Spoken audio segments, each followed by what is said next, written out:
Hiya guys, it's Waz with another tutorial. Well, I say another tutorial, I haven't done many really, have I? So, yeah, I'm going to do a tutorial. Okay guys, what I'm going to do a tutorial on is rivets and bolts, okay? And I've seen lots of you talking about rivets and bolts on the on Facebook and the net, and people saying how they do their rivets and how they do their bolts. And I've seen some quite shocking methods on the way people do bolts.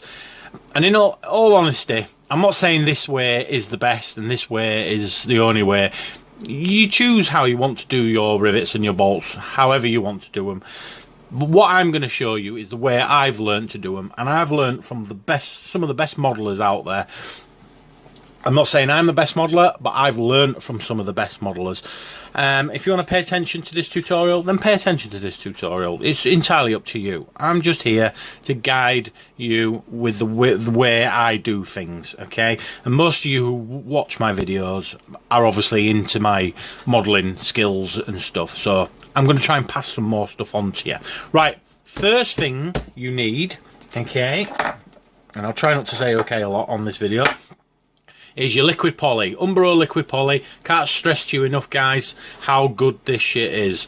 Alright, that's what you need. Next one you need is a modelling knife, X-Acto knife, whatever you want to call them. I don't know what some of you call them out there, but us here in the UK, we call them modelling knives. I call them modelling knives. I've only ever known them as a modelling knife. This one here is the Games Workshop modelling knife. It's the best modelling knife that I've ever used in my entire life. It's brilliant. Can't buy these anymore though. They've brought out this real shit thing that's awful. It's rubbish. It's the one of the worst modelling knives I've ever come across. This one's brilliant. The reason why this one is so good is because it's got such a big thick handle. It feels so nice having your hand to play around with stuff. You can grip it like this, you scrape things along. So, but this fortunately is dying a death, and I've had 3 of these, and this is my last one, but it is dying. I've snapped a bit off there, the end's coming away. And I keep looking on eBay to see if anyone's selling any more of these, because guys, these are brilliant. Can't stress enough. Wish Games Workshop would have carried on making this style of knife, but alas, they keep changing things for the worse. So anyway, best modelling knife I've ever had. But the modelling knife I'm going to use today, guys, is this one. I paid £1 for it. I think it was from some craft shop or something or other I got it from. I only paid £1 for it. It's rubbery, it's quite a thick handle, and it's you twist to tighten and lock in the blade. Blades, they're all my blades, guys. You need a sharp modelling blade. Every time you do something, you should change the blade. I always put a new blade on with every new model I make, and I'll probably change that blade about 4 times whilst making that model. So you need blades, right? Okay, so what do I use actually for my rivets? Well, I'm a stripped styrene fan, okay? So this is the stripped styrene stuff I use. 221, 222, alright? Stripped styrene, you can read. This is the one I use mainly for my rivets. This is when I want to mix it up a bit, make the rivet look a little bit bigger. Alright, I'll use this one, and they come in rods like that. Right, obviously you don't get this many in the blue packet. You probably do actually, but what I do is I buy 3 of these and stick them all in the same packet, so I'm not messing around. Alright, so that's what you need to type in: strip styrene 221 rod. Alright, and that's what that's the one you'll get up. Alright guys, we'll come on to them a bit later on. Alright, also what I use for my bolts is this stuff, and this is called Plastistrut. Okay, these are brilliant. These are hex rods, Plastistrut hex rods. Blah, I can't speak. The main one I use, let me just see if I can dig it out. I think it's this one. Yeah, the main one I use is this one for my rods. All right, let the camera zoom in on it. 90876. Plastistrut hex rod.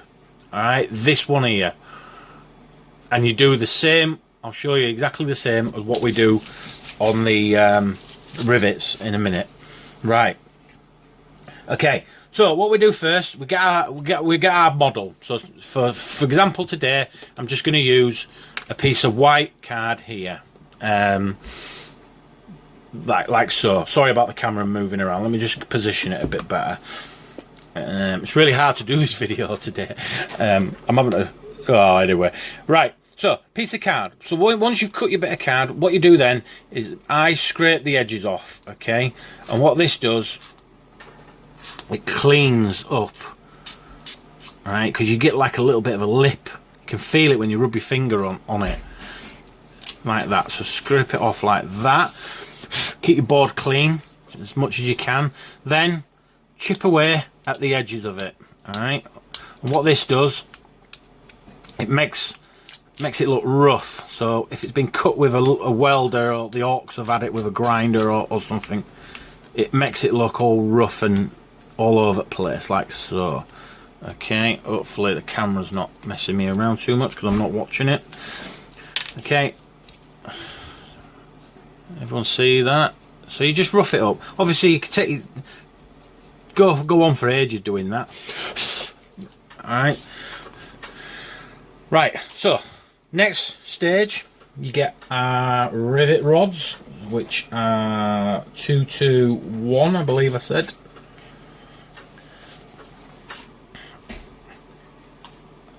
As you can see, I'll get 3 of them together. Put your finger on them, sharp knife, say new blade, and just chop away at the end. Sometimes you will get them flying off, shooting across your table, sometimes you won't. And with me, I'm so skilled at it, all mine stay on my knife, and I just pull them off, and they'll sit there in a nice little pile like so. Okay, next stage, what we do, liquid poly. Just be careful with this stuff because you don't want to knock it over like I have done on several occasions. Apply some glue and then touch. See how easily that came up then? Touch it, stick it on. Touch it, stick it on. There we go. Do a line of rivets. Remember guys, these are Orks, they don't have to be exact. Then what I do then if I'm not saying okay, I'm saying then, give it a brush with some more liquid poly, but not much. Just all you're doing is taking off the edge of the rivet and sealing it a little bit. There you go, I can see that there, looking pretty good. Alright, there's other tricks of the trade you can do. One of them is cut yourself a thin piece of plastic card like that. Alright, get rid of that end, put that end. Oh, liquid poly, pick it up with the model knife. See how easy it picks up, guys? That's because this is such a sharp blade, it's still got a very sharp point at the end. Okay, stick that on, liquid poly again along there, pick up a rivet, stick it on, pick up a rivet, bit of a pattern forming here, guys.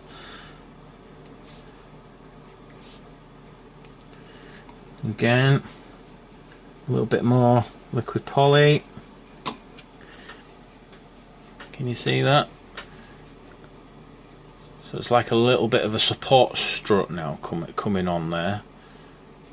Okay, right, bolts. Exactly the same again, guys. Clean my board. This is the hex rod. You can see it there. Look, hex rod. No different to your other one. It's just slightly thicker. So I usually put my finger on the end as well with these because it's slightly thicker. It stops it from flying off across your table and losing it, because they're not cheap, these rods, especially when you're using loads of them. Okay, so there you go. I've got 4 bits. Just dab in each part of that. Oh, sorry, not in camera view there. So I've just dabbed a bit of glue in each bit. Stick them on.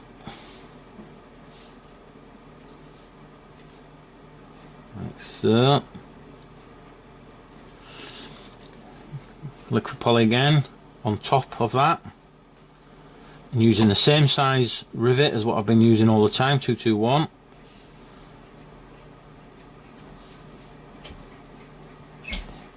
On top of there, like so. Yeah, my son's coming in the room now.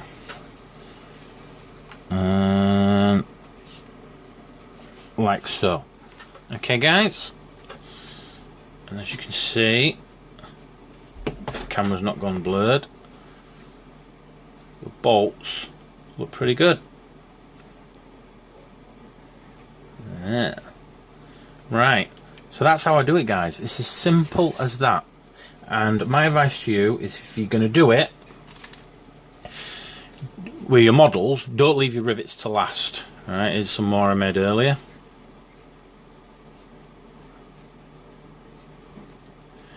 Don't leave your rivets to last, because I'll tell you what you'll end up doing is you'll cut corners, or you'll get to a stage where you can't be asked to do it. Okay, so that's how I do my rivets. Anyone got any questions, just throw them at the end, put them on the comments. I think I've covered everything. Yep. Alright guys, thanks for watching. Bye.